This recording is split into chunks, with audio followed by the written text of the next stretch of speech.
Good morning, class. Um, I am your teacher for today. My name is Maika Danggol. So our lesson for today is all about the principle of 5S. Anyone in the class, kung sino yung may idea about this 5S principle?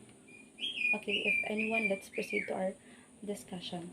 So, principle of 5S, it says here that it is a systematic way of organizing workplace by eliminating waste, improving flow, and reducing the number of processes where possible. It applies the 5S principle. The first one is sort, second is set in order, shine, standardized, and sustain. 5S is also a very famous among Japanese as they are the first to advocate this principle. It aims to provide an idea workplace by organizing and eliminating waste around the area. The principle of 5S has a great impact on the value formation of individual towards work and self-development. So let's tackle the 5S principle. 5S principle, the number one is sort. It is a principle that means to sort through all items in a location and removing all unnecessary items from the workplace. For example, kapag sa workplace mo is magulo, kailangan mong i-organize yung wood sa mga wirings para at the same time is maiwasan natin kung yung mga anumang insidente nating pwedeng mangyari sa ating tingin. So the second is set in order. Setting all needed tools, materials, and equipment in order they are to be used. So, gaya nga ng sinabi ko kanina, we need to um, we need to uh, we need to select all the items na sa mga kailangan at hindi natin kailangan. Nang sa gayon is mas mapapadali yung paghahanap natin sa isang bagay. So, number 3 is shine. It means to clean the workplace thoroughly. Tools, machine, and furnitures and other equipment should be cleaned from time to time to make them last for a long period. So, dito naman, kunwari gumamit tayo ng sa mga pang-construction like yung mga pala, kailangan natin silang hugasan para mas malinis and also para mas magamit natin sila ng mas matagal ganun, para mas mukhang matibay ganun. So, for the number 4, standardized aims to maintain high quality of cleanliness and orderliness. It also advisable to sanitize the tools and the workplace when needed. So, dito naman, kailangan natin i-sanitize yung mga bagay na ginamit natin para kapag ginamit mo ulit is mas matibay pa rin siya ganun. Para hindi rin tayo makakuha ng mga infections kung sakaling maano siya sa katawan natin, like masugatan, ganyan. So, number 5, sustain. This principle means to have a self-discipline to instill the habit of cleaning. Every worker should make it all part of his everyday routine to clean and put things in order before, during, and after. So, dito naman, kailangan nating panatilihin malinis yung mga bagay na ginamit natin, which is kapag bago nating kapag ginagamit, and pagkatapos gamitin. So let's move on to how do we implement these 5 principles for the sort. Kailangan nating tanggalin yung mga unnecessary items as soon as possible. Put natin yung mga hindi natin kailangan sa isang bagay na which is na-organize din siya para mas kung sakaling kailanganin natin is madali lang natin siya mahanap. So, sa set in order naman is kailangan natin i-arrange yung mga bagay-bagay ganyan.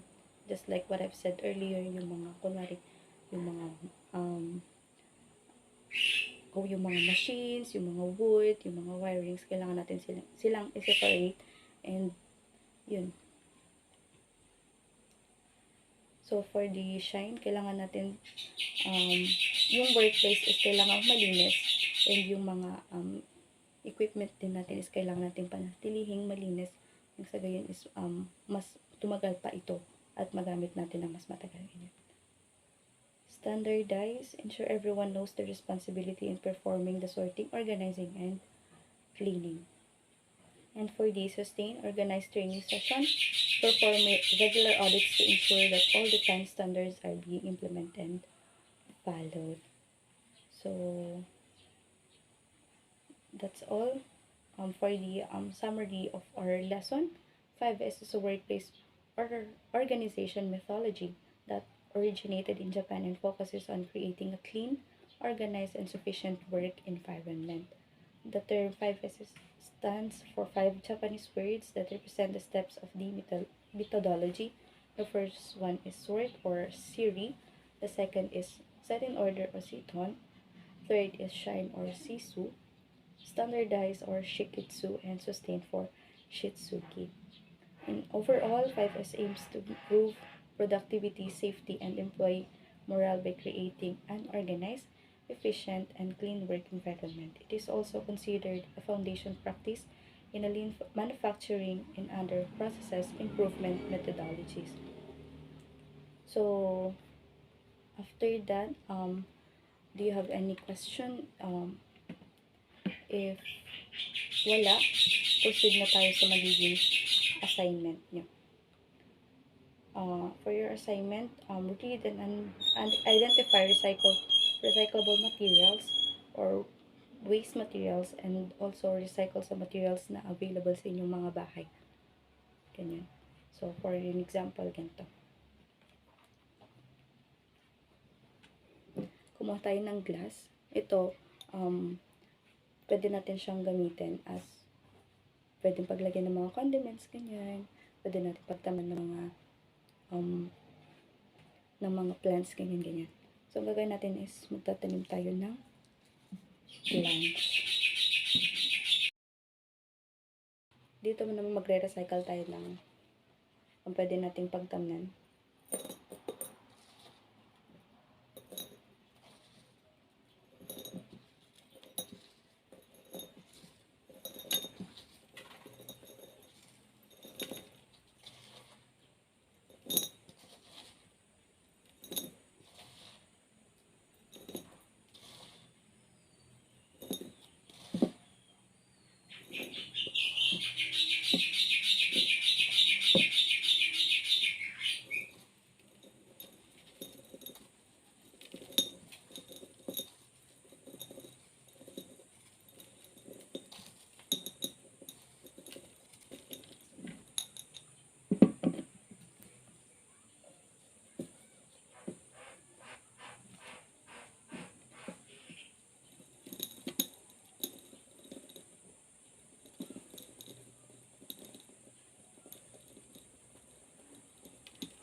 So, these are finished product. Pwede nyo din itong gawin sa inyong mga sa mga bahay nyo. Pwede nyo itong gamitin pang display sa mga kwarto nyo, ganyan, para mas kumanda. So, subukan nyo to and i-present nyo to sa whole class if ganito yung gagawin nyo. So,